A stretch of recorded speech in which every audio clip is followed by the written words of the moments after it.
I don't know, somewhere. Quick announcement.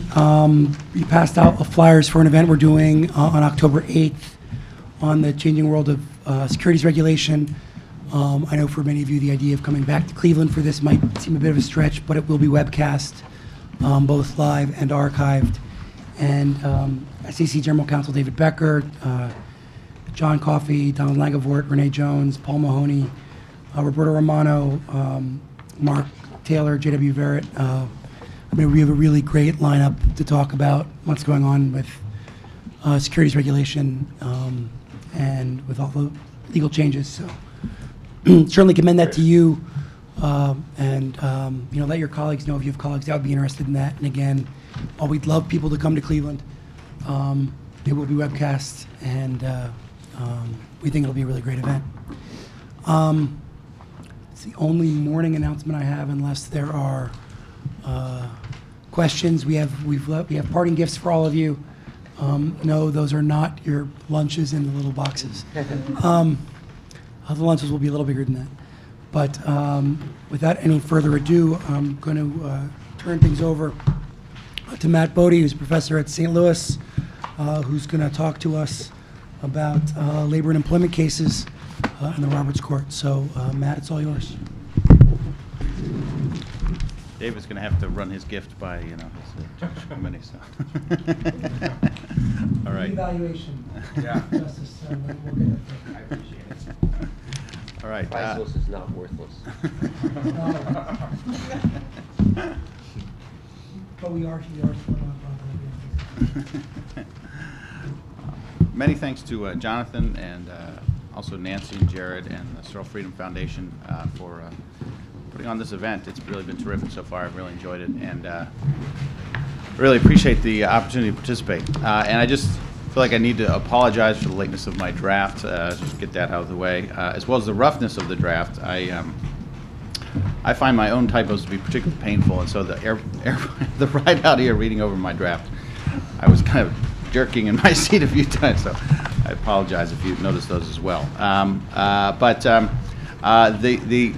What academics say when they have a rough draft is they say, well, actually, that gives you more of an opportunity to help out and really shape the direction of the paper, right? So that's what I will say here, and I truly and honestly believe that, and that's one of the great benefits of this conference is there's really a lot of opportunity for feedback. So I really look forward to your feedback. So my task here was to examine the Roberts Court Roberts Court's set of labor and employment law cases, and to look for, as is our academic want, to look for themes, insights, explanations, cross currents running through. I was keeping in mind our discussion of Occam's razor, I think that David brought up yesterday, and in fact I was going to use Occam's razor to shave this morning, but then I figured the easiest thing was just not to shave at all, so that was the simplest thing to do. So, and I think that poses a problem for my paper in that there are some explanations out there, right? One of the things I think that we're all thinking about here at the conference is kind of the pro-business meme, and I kind of group the memes about what the Roberts Court is about in this area into two areas. One is ideological and the other is methodological. The ideological means are, the pro-business is kind of the biggest, but also in some ways the vaguest. There's also kind of an anti-litigation, pro-defendant meme, pro-private dispute resolution. And the theme there is, kind of let business be business, leave business alone, anti-regulatory theme there. That's one explanation for kind of the Roberts Court in general, but also we could look to these labor and employment law cases and ask, is that explanatory? The other is methodological, and I kind of put two things into this category. One is a kind of a textualist approach, right? Approach to framing things in terms of the text of the statute and trying to be faithful to the text. And also, some have mentioned, particularly Chief Justice Roberts' judicial modesty that he mentioned, his trying to be a neutral umpire and not trying to get to, trying to be kind of more of a craftsman and not an activist.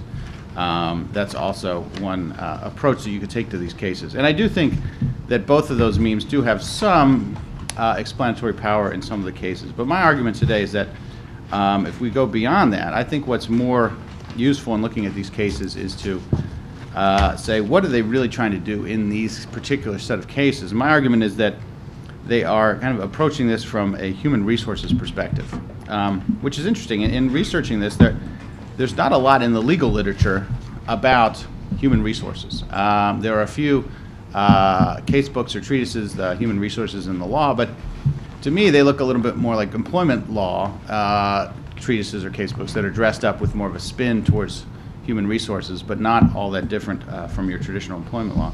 And what is the difference between human resources and employment law? Because one of the problems with my category is if human resources equals employment law, then yes, all these cases are employment law cases by definition, right? So my argument is that human resources is that set of professionals and also departments within particularly big corporations that are there to basically drive the management of employees, right? And it's more than just compliance, right? Obviously, that's a very important part of their job. And as the laws regarding employment have multiplied and become more complicated, right, that job becomes even more complicated and necessary. So one of the things that I put in, and this is something that needs to be developed in the next draft, but is kind of a discussion of who human resources people are. It's interesting. I think there are about the same number as human resources professionals as there are lawyers. I think right now there are more lawyers, a little over 1 million, and about 900,000 human resources professionals, but we're expecting it to grow by 20%, or at least the BLS, Bureau of Labor Statistics, is expecting it to grow by 20% in the upcoming decade, I believe. So it's a growth industry, and I think the bill passed this year, again, if it stays around, will continue to drive the growth of that industry. I think what the court's doing here is, and again, one might question, are they doing this consciously? Are they doing this, how overtly are they doing it? How much is really driving it? But I think it's there, and I think they recognize it, and I think they are trying to use this resource of human resources to the advantage of the laws, right? And so when I say they take an HR approach to the law, I'm mainly talking about two things. One is they are consciously trying to create and support systems that will work with human resources departments. So particularly, as we'll talk about in a minute, the affirmative defense in anti-discrimination cases is a perfect example. And the court's very self-consciously there creating something for private companies to use, but they will use it through their human resources departments. And the second is that creating this system also entails a degree of deference to HR and the decisions they make. Once they've created these private systems, they want to carve out room for the private actors to operate. And a number of ramifications of that. But I think it does have,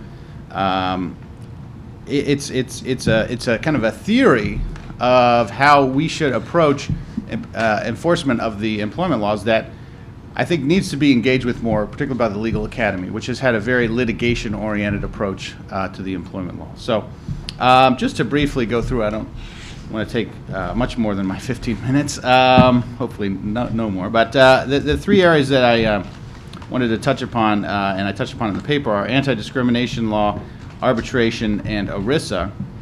And each of these areas, the Roberts Court builds on a Rehnquist Court case, or set of cases. Farragher and Ellerth are kind of treated almost as one case. They're two cases, but they both developed this affirmative defense in anti-discrimination. They basically say if the employer creates a system to handle harassment complaints and the employee unreasonably fails to take advantage of that system, then that is a defense to liability for supervisor harassment, right? So they're grappling with this issue of liability, vicarious liability. If a low-level supervisor harasses an employee, right, they're both obviously agents of the employer. To what extent does the supervisor's actions accrue to the employer itself, right? Generally a corporation, generally an it. This is one way that they deal with that. They say there is liability, but there is a defense. Right? There is a way to get out of it. And so to go a little out of order of my paper, I think the Crawford case is a good example of the court trying to look to this defense that was, again, created by the Rehnquist court. The Robert court is saying, look, we need to protect this system, right? And so Crawford says, if you are participating in an investigation of harassment and you yourself have not filed a complaint, you may have no plans to file a complaint. But you testify about harassment, and in the case, there was an employee who was called in because there had been, it's a little unclear how these complaints surfaced, but I think it's clear that it was not from this employee, right? There were other complaints from other employees perhaps about a particular supervisor. This employee comes in to a human resources interview and says, well, this is what has happened, right? And after that, she's fired, along with the 2 other people who also testified to the human resources personnel.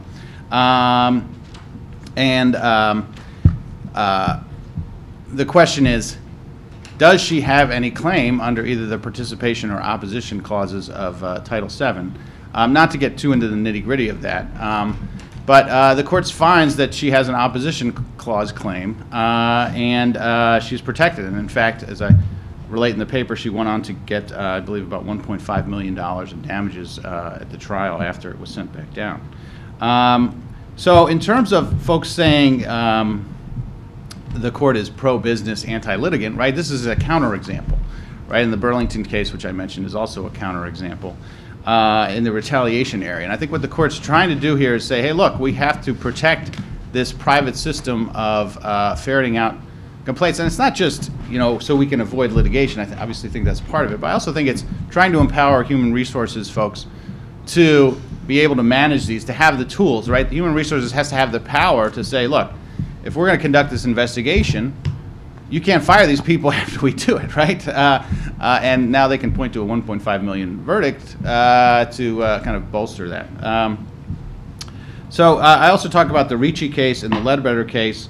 The Richie case, I think, is if you read the case, it's very straightforwardly a defense of HR. It's all about the consulting firm that created the test in Richie and what a thorough job they did, and they acted in good faith, and they really tried to address the concerns. And they, in fact, were looking to make sure that it did not have the disparate impact that it ended up having. And I think what the court's decision there, my explanation of the court's decision there is, look, we have to protect these tests, right? If you can run away from the test right afterwards, who's going to want to use the tests, right? We want human resources professionals to be secure that if they do the right thing putting into the test, right, the results won't matter as much. And the results won't be as challengeable, right? In order to challenge it, you'll need a really strong case for disparate impact. And as the court points out, other than the numbers, there was really nothing in the case to show, to prove a disparate impact claim. All right. Moving on to arbitration. One question I have is whether you think I can include arbitrators and the arbitration mechanisms as part of human resources, right? Oftentimes outside arbitrators are used, but I view them as kind of part of this human resources establishment that's working to solve employment claims, employment law claims at all levels. And particularly, I think arbitration has been most controversial in solving the kind of anti-discrimination claims that I was just talking about.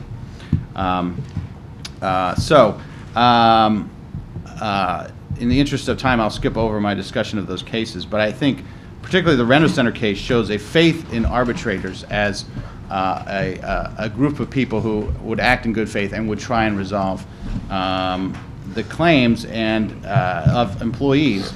And I have some difficulties with the case, as I explained in the paper, in terms of the doctrine. And I also have some questions about their faith in arbitrators, particularly arbitrators who have theoretically gotten their case through an unconscionable agreement.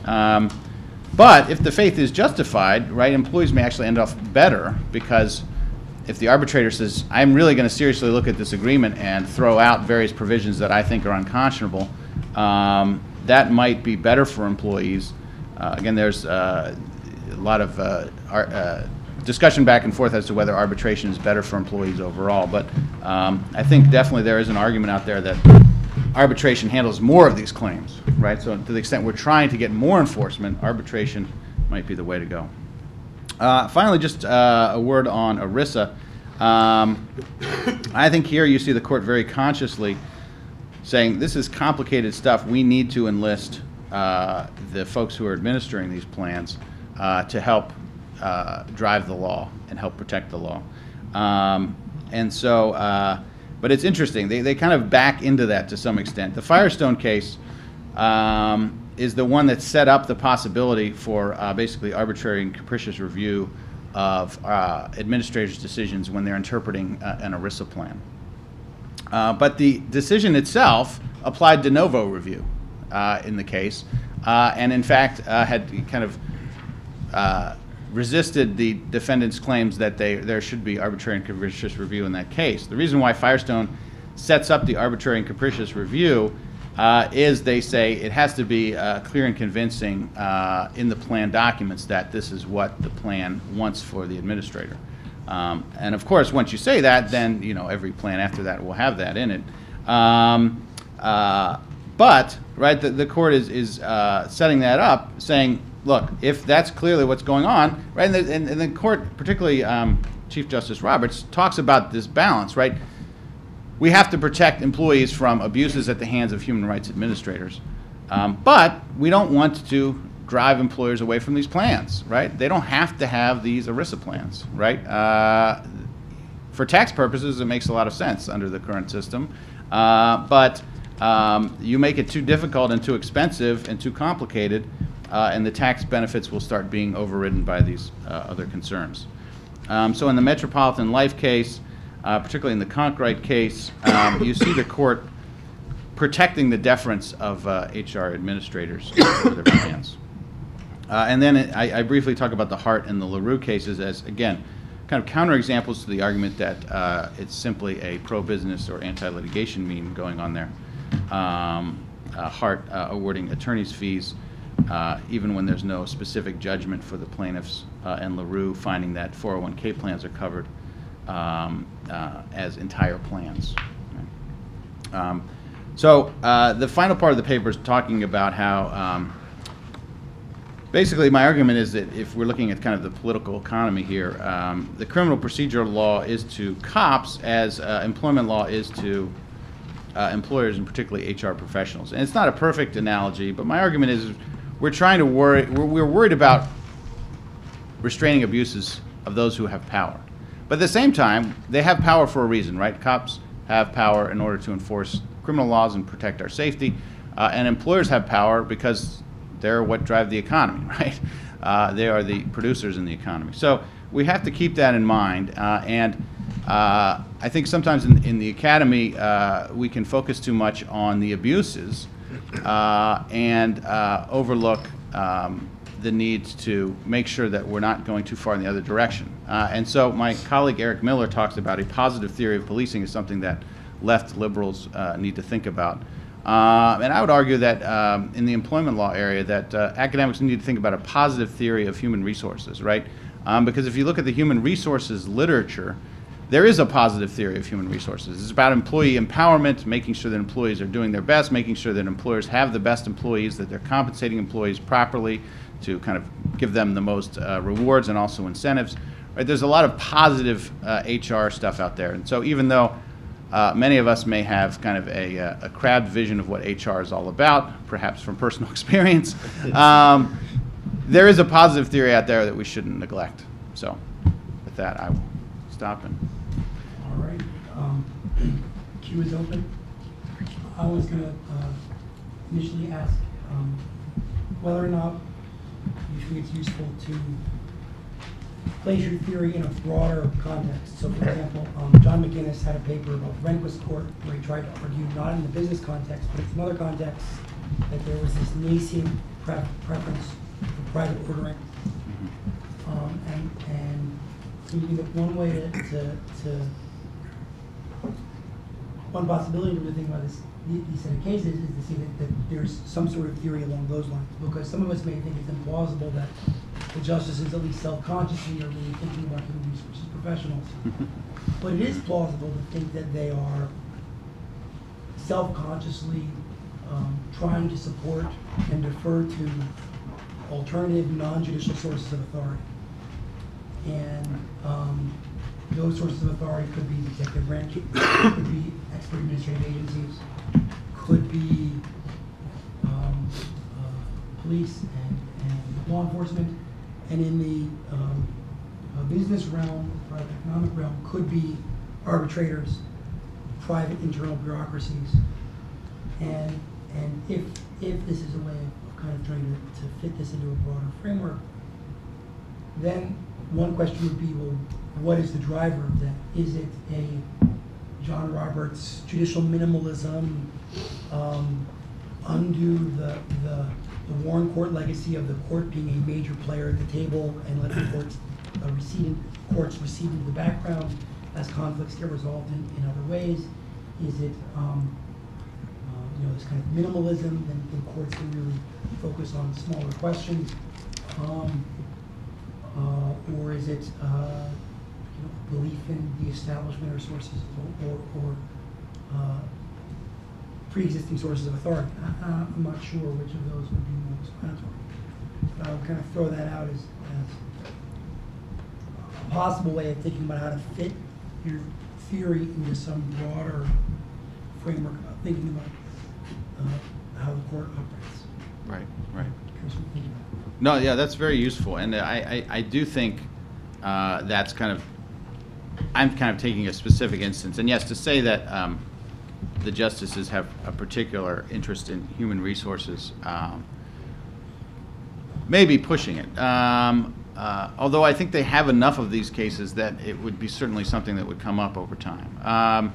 But yeah, no, I think this, that, as you said, the non-judicial sources of authority. I think the one question there is, I think you have to draw a line between non-judicial versus private ordering, because there's a big difference here. Because there are obviously agencies they could defer to here, if they were just interested in non-judicial. They could defer a lot more to the EEOC, for example, and they generally don't. So I think it's more of a private ordering, maybe along the lines of, one thing, I do corporate law as well, and one thing that came to mind is kind of the deference that Delaware gives to boards, when they're acting, not in their own self-interest. They're kind of the business judgment rule, assumption of good faith, and assumption that, they are acting in the interests of the corporation. I think there's a little bit something like that going on here, kind of a deference.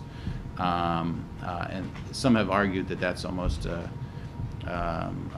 rule of almost a jurisdictional rule, though not quite perhaps. But this question of that's not where we want to go. And I do think that there are examples broader than human resources, and that might solve my arbitrator issue in terms of including them in a kind of a private internal bureaucracy theme rather than specifically human resources. But I definitely want to bring it into a larger literature, and I think, if I at least have to do that before I kind of work down to something more specific. All right. Matt, I'm not an employment lawyer, I'm a securities lawyer, but when I read the paper, I thought this emphasis on human resource personnel was interesting. And even if the court isn't deliberately doing it, maybe when you publish this, they might, because it is a way to sort of look at the material. But I did feel like sticking in the arbitrators was sort of artificially inserting something that was very different. So for me, at least, in reading the paper, it's stronger without them. At least, otherwise you're going to have to do what you just said, which is come up with some sort of broader construct that includes the arbitrators. But then I think it weakens sort of the fundamental approach. So, I think part of the reason you did that, obviously, was you wanted to connect all the employment cases. But when you write your piece as you are the author and the faculty member, you can leave out whatever you want. And so, maybe a footnote or something. But I was not convinced that they were, the same, that they raised the same issues. Right. Oh, that's useful. Thank you. All right. I'm just going to throw something out there, and in part it's based on the antitrust presentation that Tom gave yesterday. I wonder whether some of these, I think that some of the commentary out there might be too simplistic, the pro-business, anti-plaintiff, but I wonder if you know, and I'm just sort of playing devil's advocate. I wonder if there's some truth to it in sort of a different way. In your cases, actually illustrate this quite a bit, which is maybe there's an inherent suspicion on the Roberts Court of having federal courts adjudicating these types of claims, as sort of Scalia-esque. And so if you look at the antitrust claims, you know, they don't want to see a huge growth in antitrust claims, so they're limiting liability. They're deferring to the government, which can bring fewer prosecutions just because of resources. And here, you know, the arbitration cases actually fit into that, right? They don't want these cases to be going before federal courts. They want it to be going before private arbitrators that have some specialty in resolving these types of disputes. I think that the Erisa claims probably do that as well when you defer to the Erisa administrator as you know, in an abuse of discretion standard. It's very hard to bring those claims and win unless there's a conflict of interest. So I wonder if there may be some broader theme as to a distrust of federal courts or trying to take these cases out of federal courts that might be underlying some of this. Right. Well, you know, it's interesting. I think whether you would include state courts in that as well, because I do think particularly in the arbitration context, there's a little bit of a SLUSA type issue here in that if you take it out of the federal courts, the state courts, particularly in California, would be willing to pick up the slack. And I think there's also a lot, as Brian's paper mentioned, I think there's, I think the district courts don't like a lot of these cases either, right? I mean, they're often kind of, you know, lower stakes. They seem more like something that should be resolved through private ordering, because they're often small stakes involving individual claimants, particularly if there's factual disputes, right? You're trying to figure out, you know, is the employee lying? Is the employer lying? So I do think in some contexts, I do definitely think there's a suspicion of federal courts adjudicating when it comes to the Ninth Circuit adjudicating unconscionability law of California or Nevada, as the case may be, right? I think there's a suspicion there that the state law is not being driven by actual contractual common law principles. But they're taking that on in Concepcion, right? Which is why I find it interesting that in Rent-A-Center they take it on indirectly by assigning that over to the arbitrator. So it's one question I would have in response to what you're saying is whether they're suspicious of federal courts. I think they are in some circumstances, but I also think they're working hand in hand with lower federal courts at the same time to some extent, in that I don't know that the lower federal courts may want to have a huge employment law docket either. Not a huge comment, but in terms of the private ordering, I'm looking and thinking about self-regulation, and I don't know whether that's a term that's sort of toxic these days, but I do see the arbitration fitting in, and I do see that fitting in very well with the internal dispute resolution mechanisms in the Eller-Farragher framework, and I do see this of a piece trying to restrain the abuses of a self-regulatory system and trying to get out of necessarily going to court, so sort of an extrajudicial approach to resolving disputes. You know, I think self-regulation is really interesting because there's a lot of talk in employment law about self-regulation. Cindy Eslin at NYU has a new book out on it. But there's not really a lot of talk about human resources or arbitrators as part of that framework, which is interesting to me because they seem to be the most natural group that you would appeal to in terms of self-regulation, because that's what they're doing, right? HR theoretically is regulating its own internal system, right? Trying to make sure that everyone is doing what they're supposed to do, right? Again, do they actually do that, or do they more try and cover the employer's trail if wrongdoing has been committed, right? I think there's truth to both those stories, depending on the corporation, right? But at least in theory, right, the positive HR theory is that they are trying to make sure that the employers are doing what they're supposed to do. Like you say, arbitrators would also be part of that system. And immunize themselves from liability, ultimately, if they can prove that there is a system in place and right. that people, complied with those steps. Right. Right, right. But I think there's a lot of cynicism on the part of the Employment Law Academy about whether the insulation is much more important than the actual resolution, and to some extent it's an empirical matter, which would probably never actually be solved because the empirics are just too difficult to truly determine. But I do think that if you just assume bad faith, you're missing an opportunity. Yeah, I wasn't sure that I fully agree with your reading of Richie. I take it that part of what your reading is pinned to is the fact that the court focused so much on the fact that the testing service there had tried to prevent racially discriminatory results, and that the court emphasized that, and so that shows its interest in deferring to the HR professionals. But I read the case more as demonstrating the court's, at best, skepticism of, if not hostility by some justices, particularly Scalia, to disparate impact theory, the constitutionality of disparate impact theory. And so maybe one way to test which reading is the right reading is to ask what the court would have done if the testing service had not tried so hard to prevent racially discriminatory results. And I think the answer is that they would have come out the same way. It's just a convenient factor for them to emphasize in the opinion. So I was just a little skeptical of that reading. And I also wondered about some of the cases from the court that you haven't talked about, that I also think are pretty easily read as pro-business, I guess, to be crass about it, like the Gross versus FBL Financial and the Haltine case about the pregnancy discrimination. Right. Just first in terms of Richie, there's definitely that element, but it's, and I think that's what's kind of grabbed a lot of attention, but it is a single justice concurrence, or did Justice Thomas join in that? I can't remember. And even that, it's kind of more musing, right? His tone is more like, we might want to think about this. That's not like, I would definitely have come out and found disparate impact to be unconstitutional.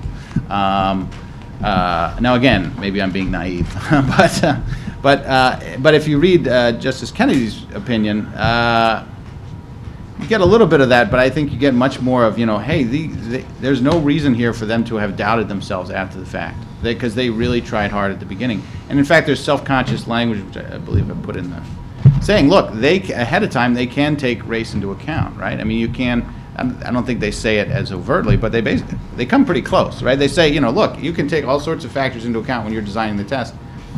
And that was one of the things I think that the court is, in fact, praising to some extent, that they seem to be concerned about this as an issue, and they did take steps to address it. Now, whether in actuality, one of the big questions is the ratio of the oral part to the written part of the test. And then another outside consultant suggested that they use a testing center where I think they put the firefighting skills more to use and the leadership skills directly to use in kind of hypothetical situations. But as the court recognizes, a lot of that testimony is all after the fact, and a lot of it comes from a competitor who's trying to get business. So I think you're right in that if down the road the court takes a much more, disparate impact is unconstitutional, we're just gonna straightforwardly hold that. That would mean that a lot of what they say about iOS in this case goes by the board. But they haven't said that yet, and they could have said that in Richie, and they didn't. And maybe they're just teeing it up. But it was not a concurrence that Justice Roberts, Justice Alito signed on to. Justice Alito's occurrence is interesting in that he talks a lot about the after-the-fact atmosphere of the hearings, and talks about what he sees as the political and racial overtones of the decision-making there. But again, that's a concurrence. In terms of the other cases, I had originally planned on including Gross, and I do think that it does not as straightforwardly come under my theme, or at least if it does, I have to think a lot more about it. And certainly, I think part of what I want to say is that a human resources theme is not going to dominate in every one of these cases, and some of these cases may be more about carving out litigation, or more about textualism, right? There may be more cases, like what Adam was talking about yesterday, where the commitment to a certain kind of textualist approach dominates over policy-oriented themes. But one of the things that I found interesting about a number of these cases, and I think Richie is one example, but also Conkrite I think is a very good example, is that the court does talk about these human resources policy themes kind of overtly. So, One part on Richie, couldn't one argue that embracing disparate impact more fully would in some respects be pro-business against pro-big business, because it makes it, because businesses can very easily do numbers, and if they need certain numbers, that's a relatively easy thing to do, and if that's how they insulate themselves from liability, they'll engage in a bean counting exercise, and that the Richie judgment, while on the one hand kind of creating a safe harbor for businesses by saying, if you upfront engage in all this effectively due diligence in the way you try and deal with race, we're not going to let disparate impact blow that up. They're also essentially saying to business, you have to invest. Your HR department has to do this work. And you can't simply look at the numbers and use the numbers as a way of making employment decisions because of these other concerns we have about race-based decision making. And I don't know if that makes it a pro-HR decision because it's giving them more work and more authority within the administrative structure. But there's certainly been some commentators that have said it actually requires business to do more, certainly larger businesses that have large enough workforces where this can be a concern, because they can't use a programming or some kind of testing filter that focuses on race. And I know Ben and Jonathan want to get on this particular thing as well. Well, I was just going to say that I don't think that a reading, just taking Justice Scalia at his word, I don't think that necessarily shows a pro-business bias. Being anti-disparate impact, I think more demonstrates his reading and perhaps others' understanding of the role of race in decision-making and of the scope of Congress's Section 5 authority. I think it probably has little to nothing to do with sort of business effects and much more to do with that more structural understanding. I certainly agree with that. I think that, well, I think a lot of HR professionals who want to address this in the paper are afraid of on the one hand, having either legal or political pressure to ensure that their workforces are diverse, but being subject to liability if they use certain tools to do that. Two quick points. One is just sort of a local history piece. Beth Farragher is a graduate of this law school. In fact, she graduated from here about a month or 6 weeks before the Supreme Court decided the case. And what's interesting is nobody in this building, until the decision came down, or at least nobody from the upper reaches of this building, seemed to know that she was a litigant in the case, including some folks on our clinical faculty with whom she had worked very closely, and they thought very highly of her as a lawyer. But okay, I want to pick up though on Ben's point about Richie. I mean, I think that there is reason to take the Scalia line as something of a shot across the bow and not just musing.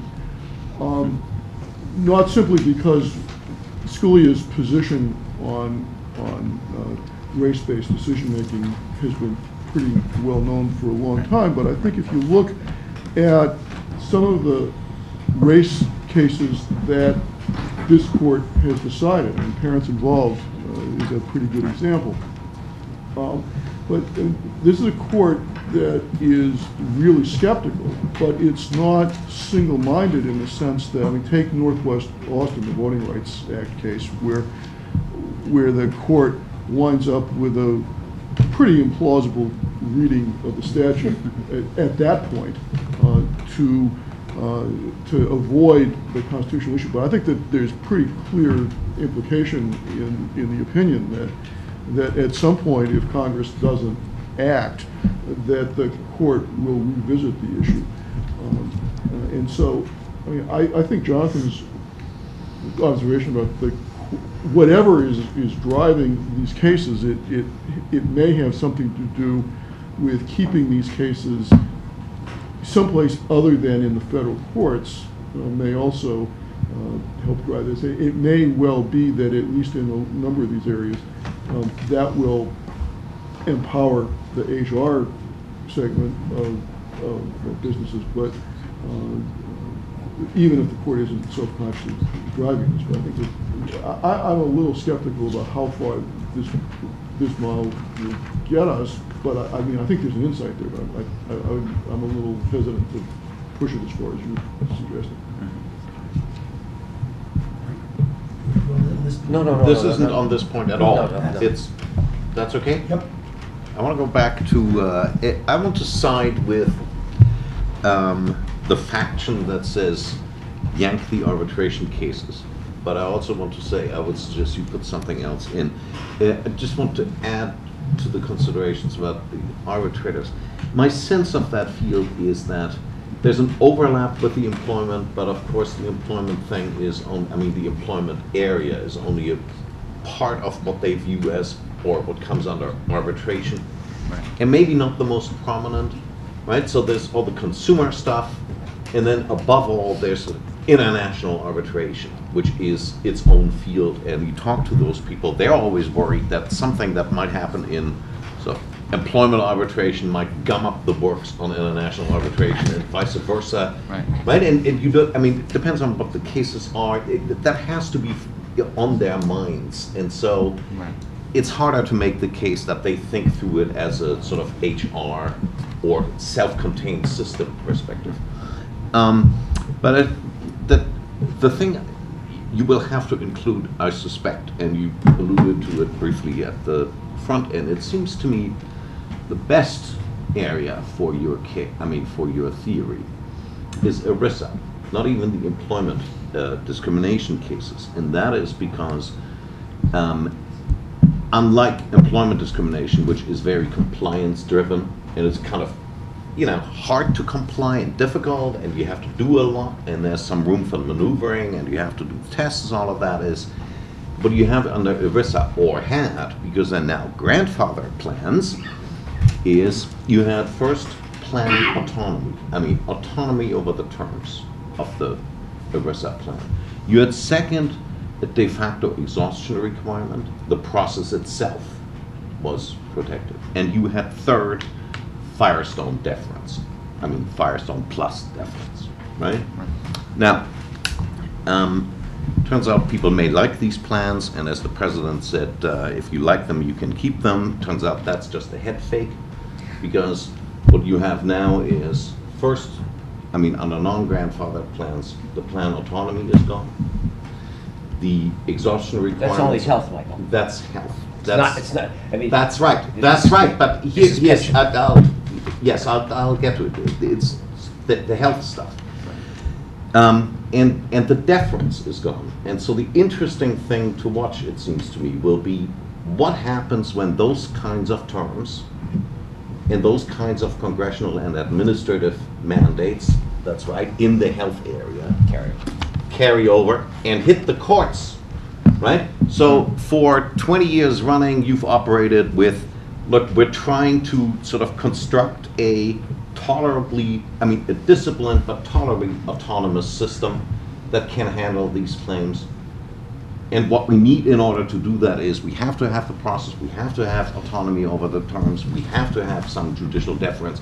And now HHS tells us, oh, no, it's de novo review, right? and you can't have exhaustion, or even if you do, the only way to protect yourself against de novo judicial review is to approve the benefit, which is, of course, the point, right? And if you monkey with the terms, you need elaborate approval, and it's hard to make that stick. And all of that hits a court that has been busily construing a system that it thinks will work. Will they just say no?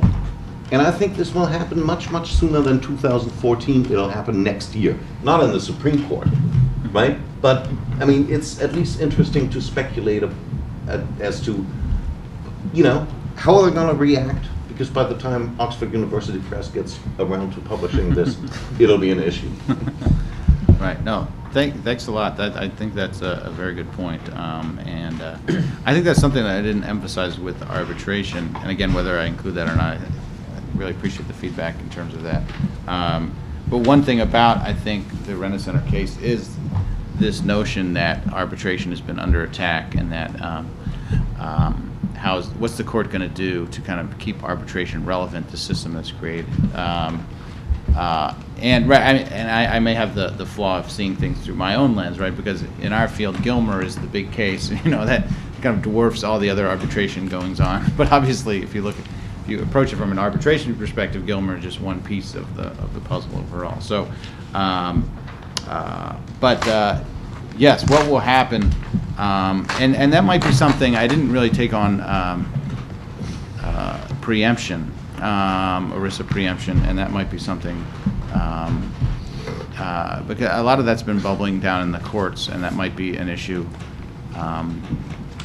even more of an issue. But obviously, in terms of the direct challenge of the new legislation, what will the court's approach to that be? It's a very interesting issue that does fit into this theme of we want these things to be solved privately, and now what are we going to do now that Congress has said no? This is all going to be dumped over to you guys. Right. So I wanted to just press you a little bit on precisely the thesis, because I think and it's almost assuredly my fault, but I just want to make sure I understand. Part of it sounded as if the goal was empowering HR professionals, that is, giving them greater power and discretion. But there were other elements that sounded as if it was the court is taking the perspective of an HR department and thinking about what are rules that are most easy to understand and administer. And those two things aren't necessarily the same, right? One is, we really trust you people.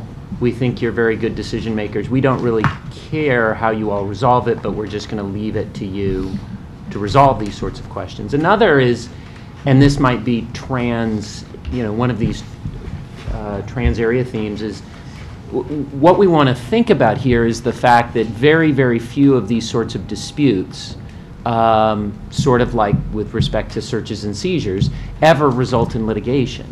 And so what we want to think about is setting up a regime in which the individuals who are most frequently responsible for application of the law on the ground have rules that are easy to understand, easy to follow, and that generally track the spirit of the animating legal principle.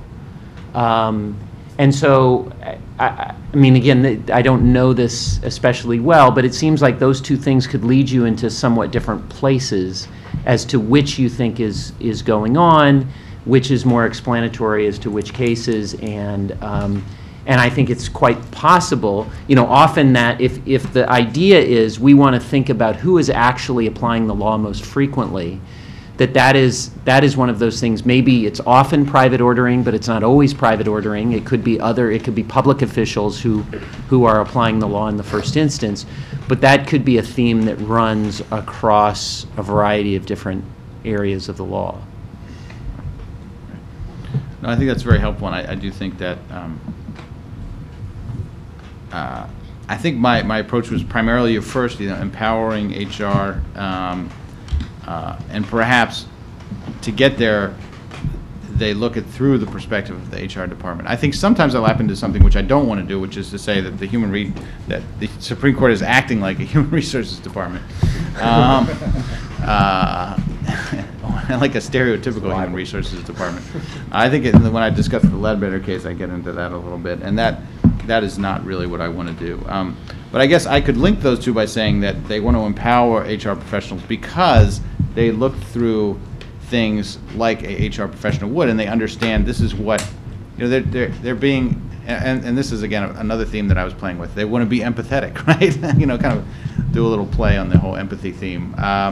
They're being empathetic, but with HR professionals, right? They're saying, boy, we're looking at how you have to do things, and boy, this is tough, right? And that's why the beginning of the Conkright case kind of grabbed me, right?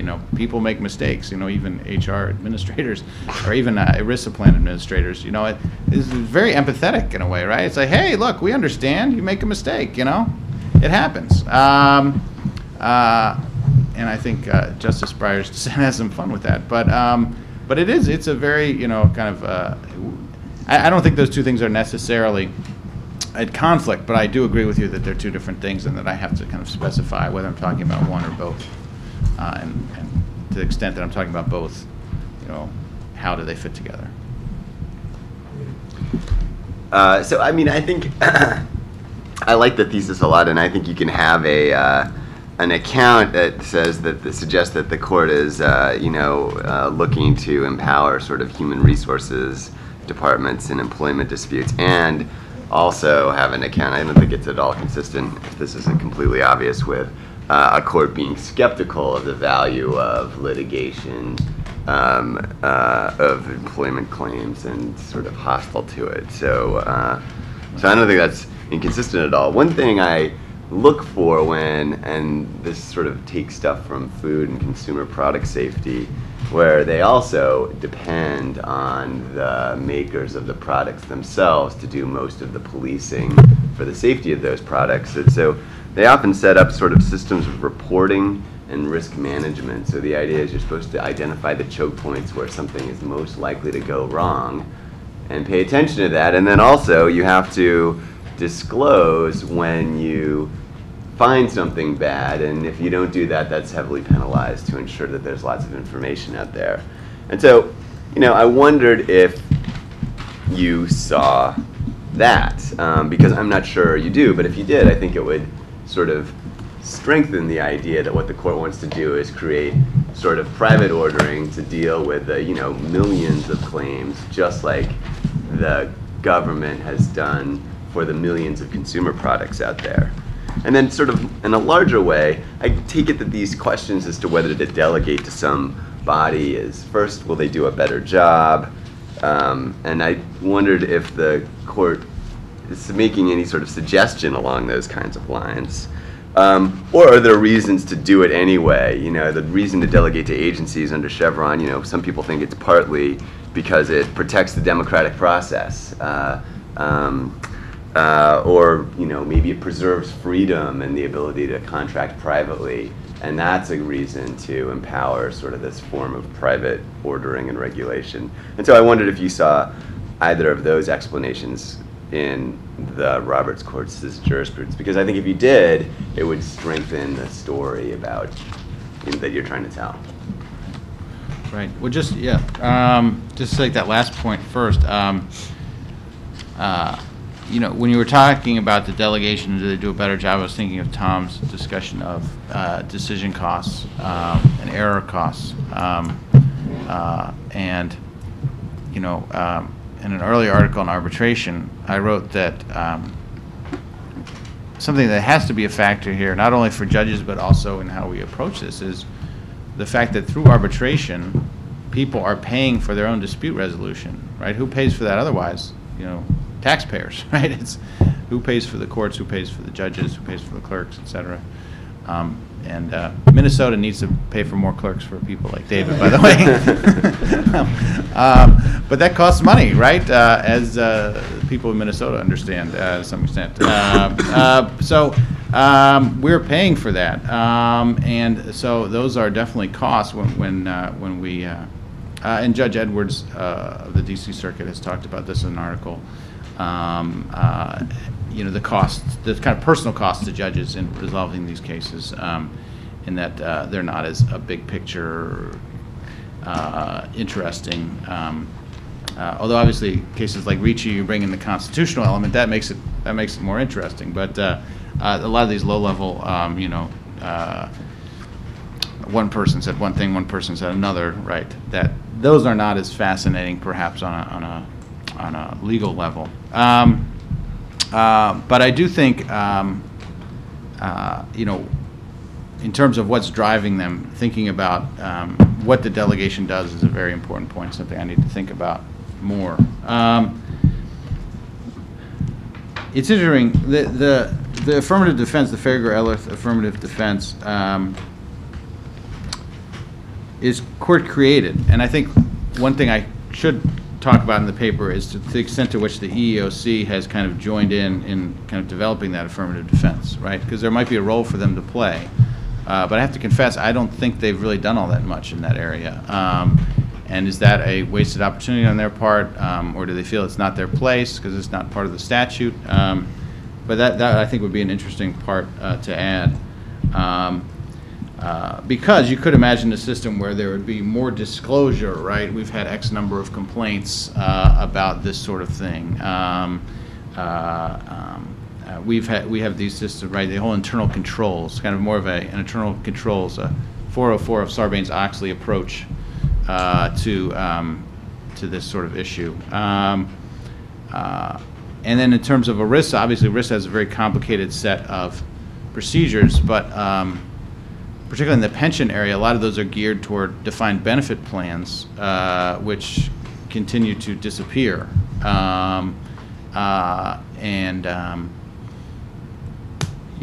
There's not as much risk management of a 401k, right? Because the theory is that's what the individual is doing there. And there's been a lot of criticism, particularly late 90s, early 2000s, about the kind of shift in risk to individual employees from employers through 401k plans. But there hasn't been a lot on the congressional level, at least up to this point, to address that. The court has kind of carved out this area of deference when it comes to interpreting the plan. But in terms of overall reporting and disclosure, that's kind of the rest of the statute. But in terms of whether the court might think about more affirmatively, right, the trade-off to deference would be we're going to require you to do a little more in terms of explaining what you're doing. I think that comparisons to other areas would make a lot of sense to think about. So, thanks. Let me start by saying I think Richie is an outlier in this context. First, because the employer, the city of New Haven, lost the case and was granted nothing. My own reading of Richie is that, and I think Justice Ginsburg's dissent confirms this, is a situation in which the court said, whatever you can do, you can't change the rules in the middle of the game. And that's how I read Richie. Whether it also sets up a blueprint for how somebody can deal with these problems to get out of it, I don't know enough to know that, but maybe it sets it up. Point one. Point two, the problem with bringing the arbitration in is that the employee part of the arbitration came in both later and through the back door after the court had done a whole bunch of other things to bring other kinds of contracts in there, and they said, well, of course we can bring employment contracts in as well. And so it doesn't, it's both broader and narrower, and therefore doesn't fit under the paradigm you set up. And I would say, however, I do think that you can take a slightly different structure to get what you're trying to get at, and it's not quite what Robin said. It's not self-regulation, but it's granting businesses the authority to try to find ways to resolve their problems without having them go to the courthouse.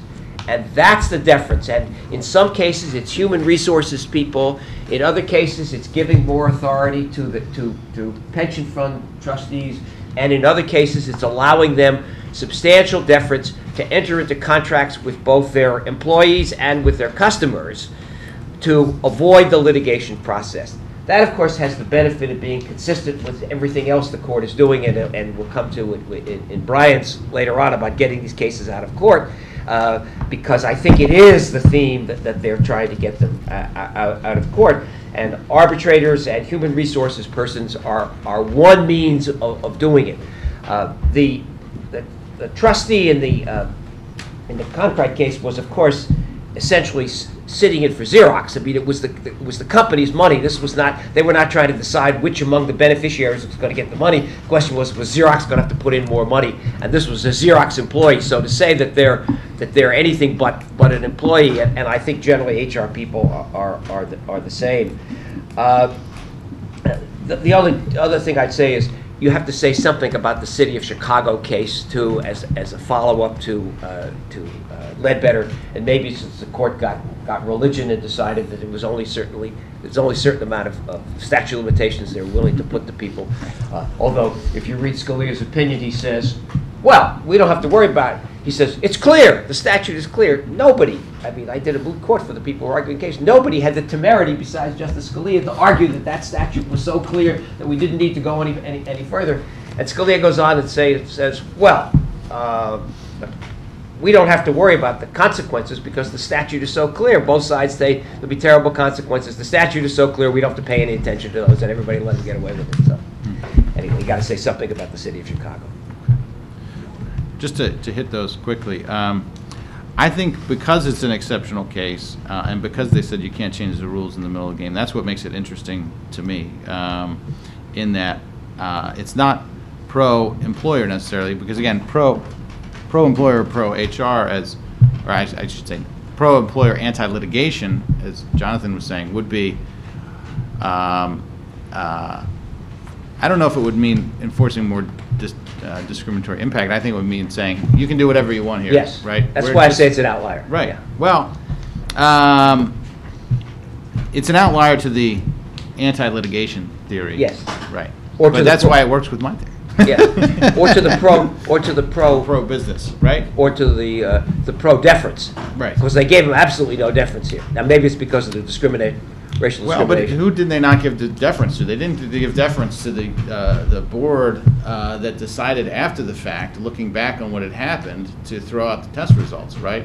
Not the HR professionals who put the test in place to begin with. All the problems that were wrong with the test, including the role of the union in creating it, and the complaints about the oral versus the written part, those had been around for years. And they'd never done anything about it until they didn't like the outcome of the test in this particular case, and so it's a really bad case for the city and for people who are trying to protect minority rights, in my feeling. Right. Well, and I think that's why, as Ben was saying, that I do think the next case will perhaps tell us more about what's really going on there, right? So. Oh yeah, but if the court says disparate treatment is unconstitutional, that doesn't really undermine your theory. It's sort of outside your theory. Right. Well, it may say what's really going on here was not, at least in Richie, was not human resources deference, but kind of a concern with the role of race. You connected to the mistakes happen case, right? Because essentially the court in Richie's saying, yeah, you may have had a bad test, but you spent a lot of time developing it. It might not be a perfect test. Hey, mistakes happen. That's not going to be a trigger for litigation. Right. Although I don't think Justice Kennedy is willing to concede that it was a bad test. Right. I mean, I would say yes. He would agree that mistakes happen in terms of you got an outcome that was unpredictable and unexpected, and perhaps the test was flawed. Right. But it's not flawed in any obvious way that we can pin down. Now, again, Justice Ginsburg's dissent doesn't. I don't think she agrees with that factual assessment. Right. She would say, no, the union played a role. No, it was obvious that it should have been more. The test should have been oral. There's her take on the facts. I think is different than the majority's. But part of what I'm trying to do is talk about what the majority is focusing on, not in terms of what the truth is, but what their perspective is on the case. Just one other thing that I wanted to mention. I do think. Again, my definition of human resources is really, what I'm going to have to struggle with here, because as you point out, in Concrete at least, the the trustee was a Xerox employee. But in a lot of the ERISA cases, you have insurance companies who are the defendants. And so are they included in the human resources, right, rubric? Well, no, if you're just talking about a human resources department within the company, within the employer. But yes, if you expand it out to kind of talk about the broader kind of range of human resources professionals. So I think that is something that, as you were suggesting, kind of a deference to business to resolve problems internally without litigation is kind of a broader theme, and it remains to be seen whether I can work it down further. If not internal, at least through alternative means. An insurance company is an alternative means, like Right. an arbitrator, and HR is our alternative means. Right, and yeah, outside arbitrators are alternative means. Right. Okay, that's very helpful. Thank you. Alan's invocation of Justice Scalia has given me yet another opportunity to tell some Scalia stories. I will say, I think you're absolutely right, Alan, that Justice Scalia is such a strong writer that every time he writes an opinion, it sounds like he had to be a complete idiot to have ever thought anything different. But the truth of the matter is the justice in all those cases, or in many of those cases, himself struggles quite a bit with the right answer. But he's just such a strong, compelling writer that his own internal dilemma does not often come out in the opinion. And it's a very strange phenomenon to watch unfold, because the opinion does not reflect, I think, his own thinking about how close a case is sometimes. I do also want to throw out this question of, is Scalia really so tied to his methodology that he's willing to disregard consequences? And I actually think that there's a very good example from the employment discrimination area that shows just how committed he is to his methodology over consequences. And that is, there was a case a few years ago asking the question whether the Age Discrimination Act recognizes disparate impact liability. And I'll tell you, Justice Scalia is no fan of disparate impact liability. And I think if you had asked him before he picked up the briefs in that case how he was going to vote, I think he probably would have said there's a 99.99% chance I'm going to vote against disparate impact liability. But when push came to shove in the case, he voted for disparate impact liability because the ADEA is written exactly like Title VII. Title VII could interpret it to mean something, and it couldn't exactly say the exact same words mean something else. And so I think that is an example of where he really is committed to his methodology, even if it reaches consequences that he very much does not agree with. But those are just asides.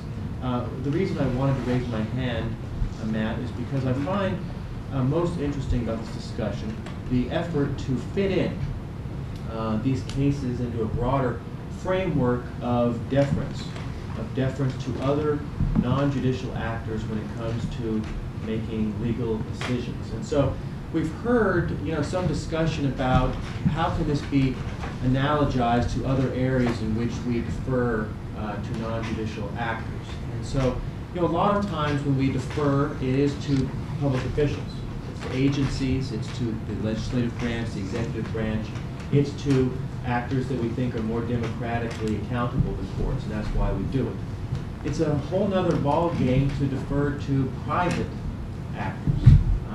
And I think, thinking long and hard about when that's appropriate and coming up with a framework of when it's appropriate, trying to fit these cases in, would really be quite useful.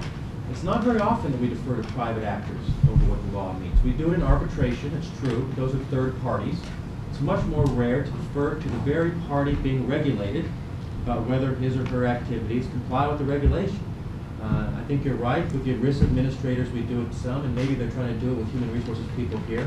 In other contexts, it's not very popular with conservatives, where the Supreme Court has deferred to the private party over whether its activities comply with the very regulation that it is governed by, is when it comes to affirmative action in colleges. In the Grutter case, the Supreme Court said, we're going to let colleges and universities have deference with their admissions policies.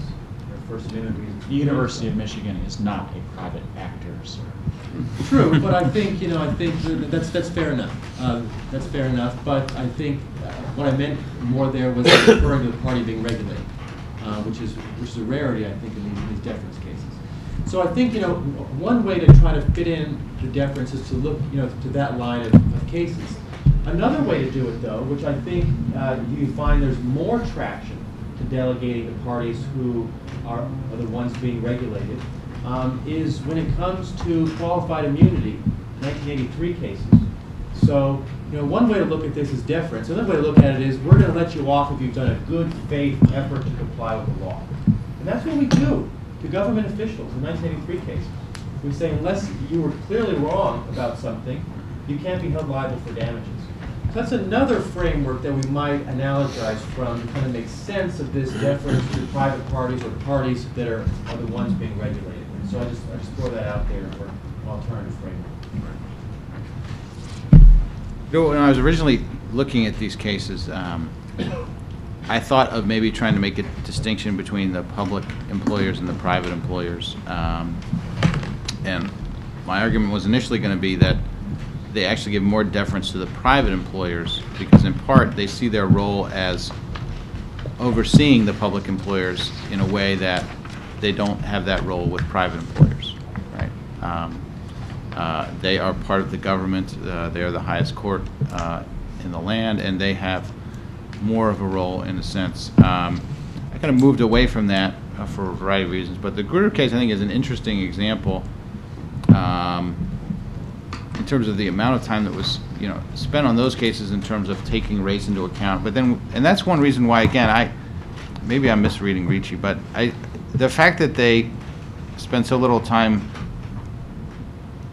with any concern about the fact that prior to the test there seemed to be all this concern about racial balancing in creating the test, right? They seem to say that's fine, right? It's just after the fact you can't take the rug out from under. Now again, maybe I'm overestimating the amount of time that the city actually spent into trying to make sure that their results were racially diverse, and obviously they failed if that was their intent, which again it seems to have been to some extent. I do think that one of the reasons I moved away from that theme is because it did seem that in Richie, maybe part of what they were doing was thinking about this kind of beyond public employment and into how this would have an effect across the land on not just fire departments and other public employers, but also private employers who are wrestling with these very questions and hiring consultants, right? I mean, that's an interesting question to me, is how many public employers hire private HR consultants to help them with their tests? I don't know, right? That's something that if I were to develop the public-private theme, I might want to explore that more. But I do think that the deference here is kind of the broad theme, and the question I have is how far down can I take that and still have it work across the board?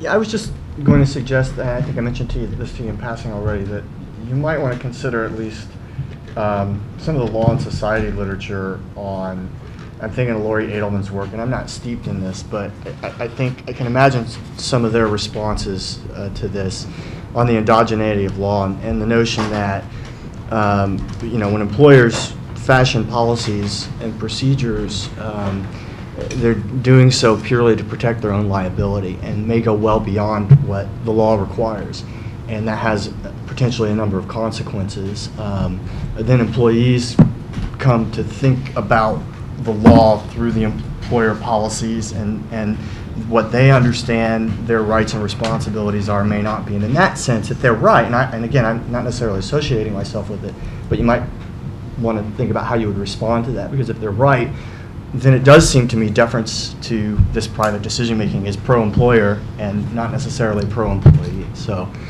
and you mentioned, looking at other literature, so that just might be something you want to consider. Yes, no, I think that makes a lot of sense, and that's one thing. Again, Joanna Grossman at Hofstra has written on the problem with the Farragher-Ellerth defense and the fact that it's unrealistic in its expectation that employees will feel comfortable now she and Deborah Brake wrote an article about the failure of Title VII as a rights claiming system that was after Ledbetter, but before the Ledbetter Act and also before Crawford. And a lot of their concern was, is there going to be protection for people who are involved in the system? Are they going to be fearful that they'll be retaliated against? I'll be interested to see what their next, just what they think of Crawford, whether they think it goes far enough or whether they think it's not enough. But I do think that Crawford was a signal, at least, that the court is not entirely interested in getting these things out of there, that they, in fact, want them to get out of there, but have somewhere to go that is somewhat protective. Now, again, being cynical, you might then say, well, they're just doing that to kind of keep the facade up so Congress doesn't really get involved, right? They've seen Congress get involved with Ledbetter, et cetera. Maybe the Congress will get involved with Gross. You know, they've seen that happen, and they have to keep the facade up to a certain extent in order to protect their system, right? I think that would be the response.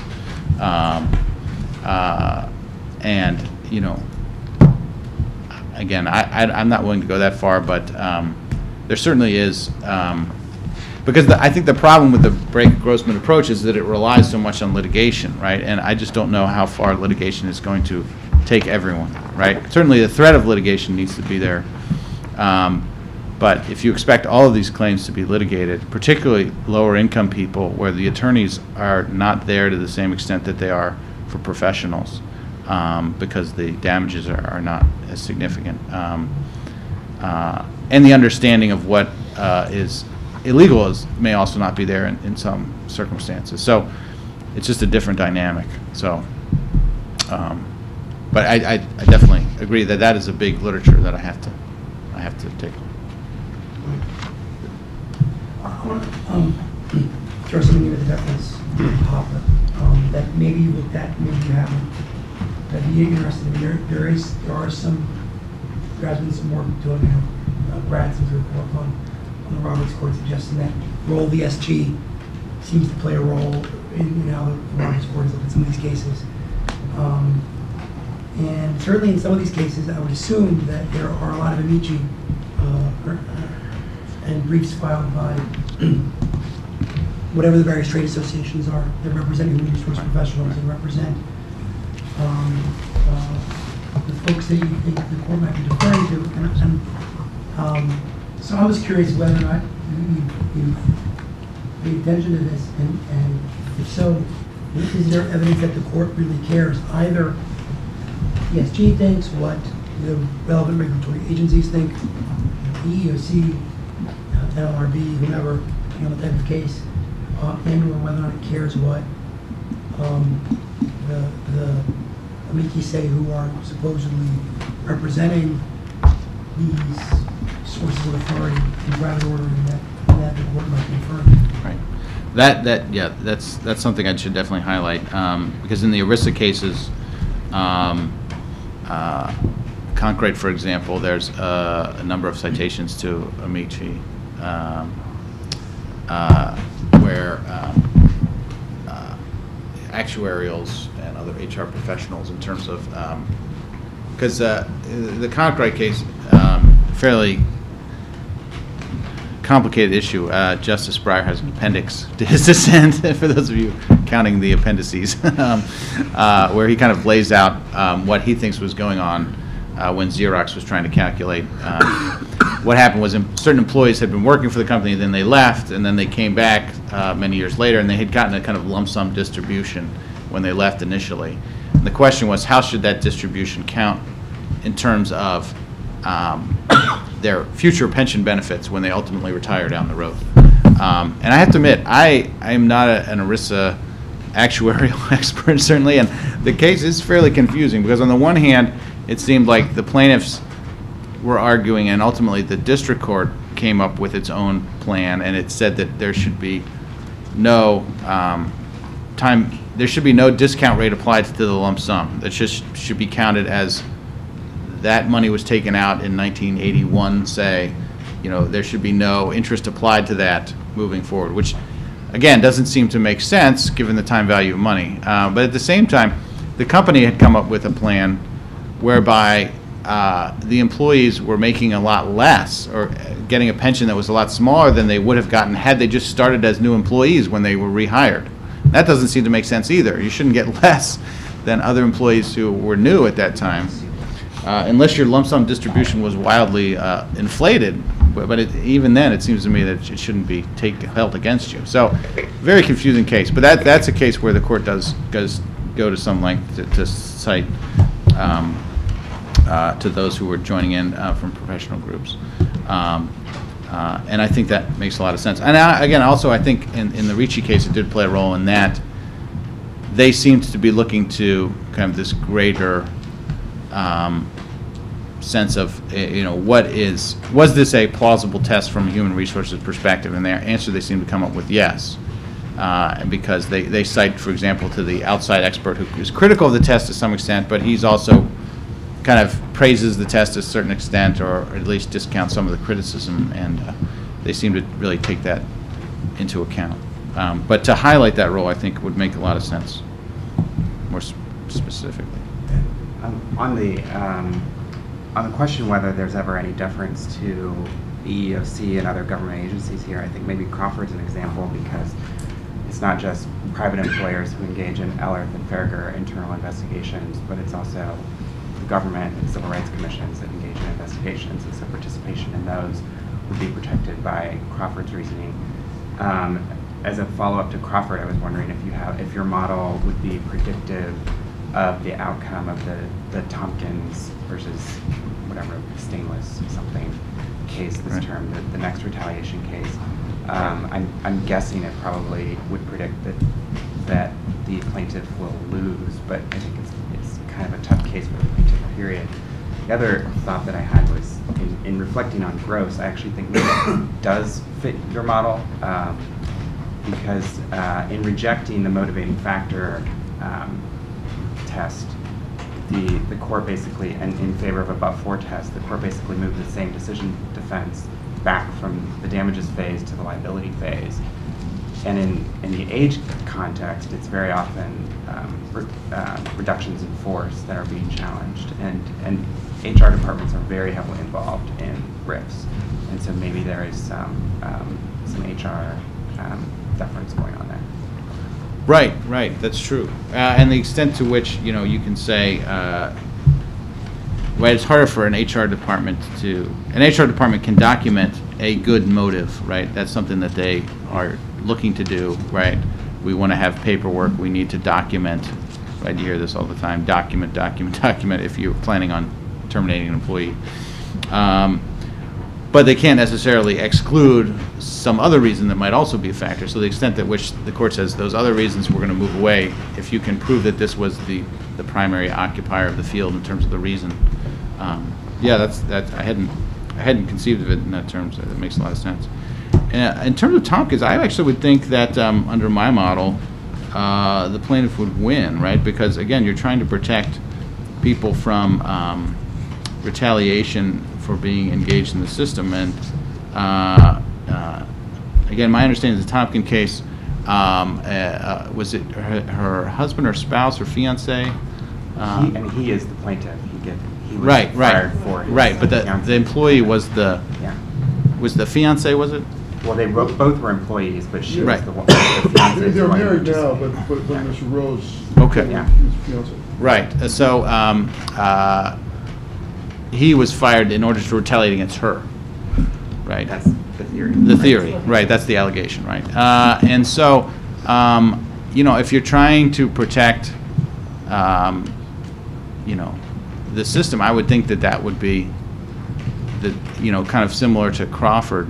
You're trying to prevent people from being retaliating. And again, I didn't talk about Burlington too much, but Burlington, the court there rejects the Sixth Circuit more restrictive kind of tangible employment action test, and says, anything that, and I love the language, anything that could well discourage someone. The use of the well there as an adverb fascinates me. It could well discourage someone from filing a claim or pursuing a claim. you know, that's very kind of open language, I think. And so looking at those two cases, I would predict that the plaintiff should win. But I'm interested, why do you think they should lose under my model? I think as a matter of, well, setting aside your model, as a matter of text, it's a hard argument for the plaintiff. But I guess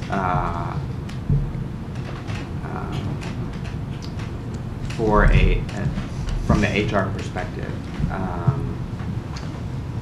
it's sort of hard to know that a fiance is somewhere out there maybe going to be affected by the participation of the other individual, and so it's just not as within the sort of the ken of the HR department. Yeah, I guess if you looked at it in those terms, you might say we need to keep things open and free here for private resolution, and that's not something that they're going to have an easy time accounting for. But I mean, I just think if you look at Burlington combined with Crawford, the theme would be, you know,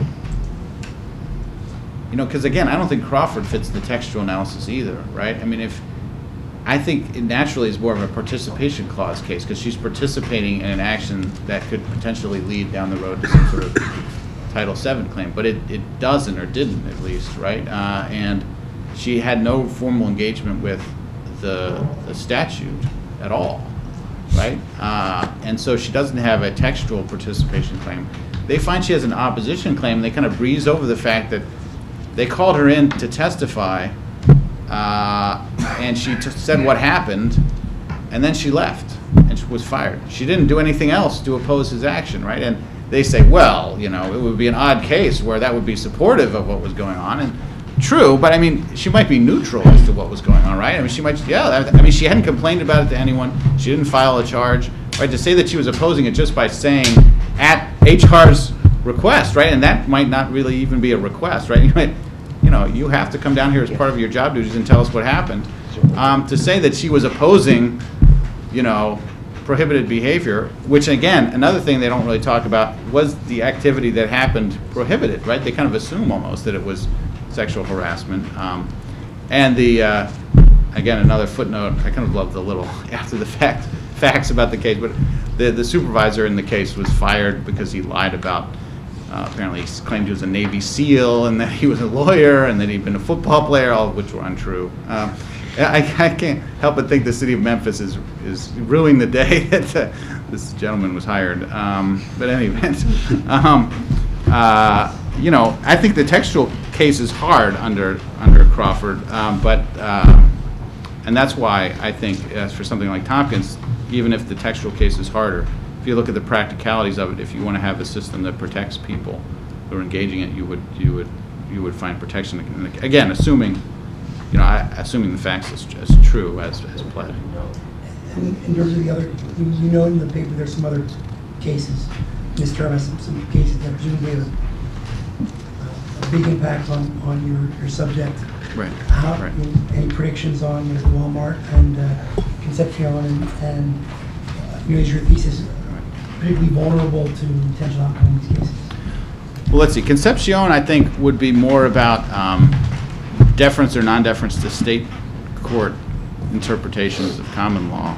And I think that'll be really interesting because if they take a hard line that the unconscionability doctrine has gotten out of hand, you might say that is, anti-deference. But I would have to try and think about how that would fit in terms of the deference to the HR folks. And so in some ways that might help my thesis in terms of applying it just to private employers and or the subcategory of HR departments, because it would show a lack of deference to state courts. In terms of the Dukes case, the plaintiff's theory is all about HR culture of Walmart, right? They say Walmart's culture is one of deference to its individual supervisors, right? They let their supervisors do whatever they want, and that culture is basically one of gender discrimination by deference, right? It's not an overt culture of gender discrimination, but it allows that sort of thing to flourish by not taking a heavier HR hand. So it's an attack on a particular HR philosophy. And depending on how the court, I mean, I have a feeling that the Ninth Circuit will be overturned. That would be my prediction, going out on a limb. Not really. I think what will be interesting there is why, right? We'll talk more about the litigation and focus on Rule 23. Will it focus on the testimony of Professor Bealby, who has developed this theory of the culture of deference and discrimination? I think that it will be really interesting to see what they talk about when they talk about that case. Okay. Well, we're out of time for this session. We have a break for 15 minutes. And,